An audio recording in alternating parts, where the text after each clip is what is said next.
오늘은 아침 10시부터 상담이 원래 있었는데 1시로 연기가 됐습니다. 자기 사정 때문에 연기를 하던 건데 음, 약속을 지키려고 노력한 사람도 있잖아요. 물론 이제 긍정적으로 제가 그 시간을 활용할 수 있다라고 생각하면 되지만 활용하면 되니까 그래도 약속을 안 지키는 거는 참 안 좋다고 생각을 합니다. 어쨌든 시간이 남았기 때문에 다른 일을 하기 전에 책을 먼저 읽고 다른 일을 할 수 있도록 하겠습니다. The Catcher in the Rye. Okay. Chapter 5. We always had the same meal on Saturday night at Pansy. It wasn't supposed to be a big deal because they gave you steak. I bet $1,000 the reason they did that was because a lot of guys' parents came up to school on Sunday. And the old Thumber probably figured everybody's mother would ask their darling boy what he had for dinner last night. And he'd say, steak. What a racket. You should have seen the steaks.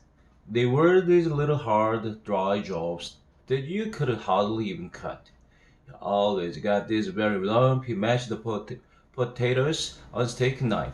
And for dessert, you got brown Betty, which nobody ate, except maybe the little kids in the lower school that didn't know any better, and guys like Ackley that ate everything. It was nice though. When we got out of the dining room, there were about 3 inches of snow on the ground, and it was still coming down like a madman. It looked pretty as hell, and we all started throwing snowballs and horsing around all over the place. It was very childish, but everybody was really enjoying themselves. I didn't have a date or anything, so I and this friend of mine, Mel Brassard, Mel Brassard, that was on the wrestling team, decided we'd take a bus into Egertown and have a hamburger and maybe see a lousy movie. Neither of us felt like sitting around on our ass all night. I asked Mel if he minded if Ackley came along with us. The reason I asked was because Ackley never did anything on Saturday night except stay in his room and squeeze his pimples or something. Mel said he didn't mind but that he wasn't too crazy about the idea. He didn't like Ackley much. Anyway, we both went to our rooms to get ready and all, and while I was putting on my galoshes and crap, I yelled over and asked old Ackley if he wanted to go to the movies. He could hear me all right through the shower curtains, and he didn't answer me right away. He was the kind of guy that hates to answer you right away. Finally, he came over through the goddamn curtains and stood on the shower ledge and asked who was going beside me. He always had to know who was going. I swear, if that guy was shipwrecked somewhere and you rescued him in a goddamn boat, he'd want to know who the guy was that was rowing it before he'd even get in. I told him Mel Brassard was going. He said, that bastard. All right, wait a second. He'd think he was doing you a big favor. It took him about 5 hours to get ready. While he was doing it, I went over to my window and opened it and packed a snowball with my bare hands. The snow was very good for packing. I didn't throw it at anything though. I started to throw it at a car that was parked across the street, but I changed my mind. The car looked so nice and white. Then I started to throw it at a hydrant, but that looked too nice and white too. Finally, I didn't throw it at anything. All I did was close the window and walk around the room with the snowball, packing it harder. A little while later, I still had it with me. When I and Brossard and Ackley got on the bus driver opened the doors and made me throw it out. I told him I wasn't going to chuck it at anybody, but he wouldn't believe me. People never believe you. Brossard and Ackley both had seen the picture that was playing, so all we just had a couple of hamburgers and played the pinball machine for a little while, then took the bus back to Pansy. I didn't care about not seeing the movie. Anyway, it was supposed to be a comedy with a Cary Grant in it, and all that crap. Besides, I'd been to the movie with Brossard and Ackley before. They both laughed like hyenas at stuff that wasn't even funny. I didn't even enjoy sitting next to them in the movies. It was only about 8:45 when we got back to the dorm. Old Brossard was a rich friend, and he started looking around the dorm for a game. Old Ackley parked himself in my room just for a change. Only instead of sitting on the arm of Stradlater's chair, he laid down on my bed with his face right on my pillow and all. He started talking in this very monotonous voice and picking at all his pimples. I dropped about 1,000 hints, but I couldn't get rid of him. All he did was keep talking in this very monotonous voice about some babe he was supposed to have had a sexual intercourse with the summer before. He'd already told me about it about 100 times. Every time he told me it was different. One minute he'd be giving it to her in his cousin's Buick, the next minute he'd be giving it to her under some boardwalk. It was all a lot of crap, naturally. He was a virgin if I ever it, he was a virgin if I ever he was a virgin if ever I saw one. I doubt if he ever even gave anybody a fear.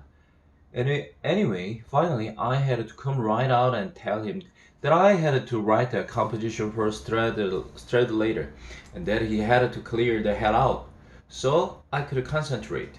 He finally did, but he took his time about it as usual. After he left, I put on my pajamas and bathrobe and my old hunting hat and started writing the composition. The thing was, I couldn't think of a room or a house or anything to describe the way Stradlater said he had to have. I'm not too crazy about describing a room and houses anyway. So what I did, I wrote about my brother Ellie's baseball mitt. It was a very descriptive subject. It really was. My brother Ellie had this left-handed fielder's mitt. He was left-handed. The thing that was descriptive about it, though, was that he had poems written all over the fingers and the pocket and everywhere. In green ink, he wrote them on it. He wrote them on it so that he'd have something to read when he was in the field and nobody was up at bat. He is dead now. He got leukemia and died when he were up in Maine on July 18, 1946. You'd have liked him. He was 2 years younger than I was, but he was about 50 times as intelligent. He was terrifically intelligent. His teachers were always writing letters to my mother, telling her what a pleasure it was having a boy like Ellie in their class, and they weren't just shooting the crap. They really meant it. They really meant it. But it wasn't just that he was the most intelligent member in the family. He was also the nicest in lots of ways. He never got mad at anybody. People with red hair are supposed to get mad very easily, but Ellie never did. And he had very red hair. I'll tell you what kind of red hair he had. I started playing golf when I was only 10 years old. I remember once, the summer I was around 12, teeing off and all, and having a hunch that if I turned around all of a sudden, I'd see Ellie. So I did. And sure enough, he was sitting on his bike outside the fence. There was this fence that went all around the course, and he was sitting there about 150 yards behind me, watching me tee off. That's the kind of red hair he'd had. God, he was a nice kid though. He used to laugh so hard at something he thought of at the dinner table that he just about fell off his chair. I was only 13 and they were going to have me psychoanalyzed and all because I broke all the windows in the garage. I don't blame them. I really don't. I slept in the garage the night he died, and I broke all the goddamn windows with my fist just for the hell of it. I even tried to break all the windows on the station wagon we had that summer, but my hand was already broken and everything by that time, and I couldn't do it. It was a very stupid thing to do. I'll admit. I'll admit. But I hardly didn't even know I was doing it.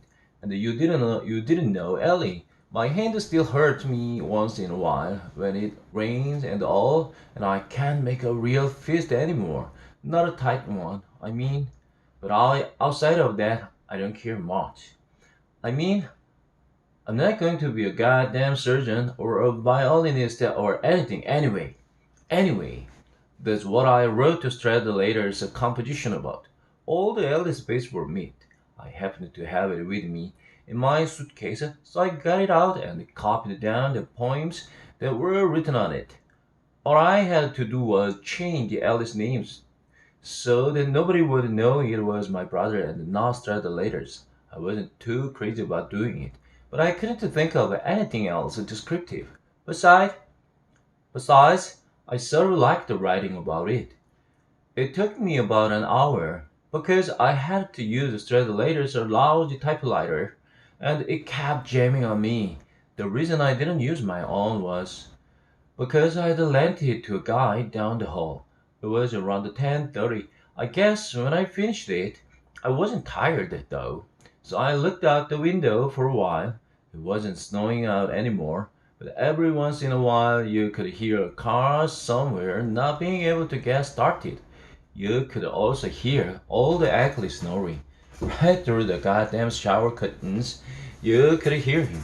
He had a sinus trouble and he couldn't breathe too hot when he was asleep. That guy had just about everything: sinus trouble, pimples, lousy teeth, halitosis, crumbly fingernails. You had to feel a little sorry for the crazy son of a bitch. 비슷하게 읽으려고 노력하는데요. 자꾸 나아지겠죠, 뭐, 그죠?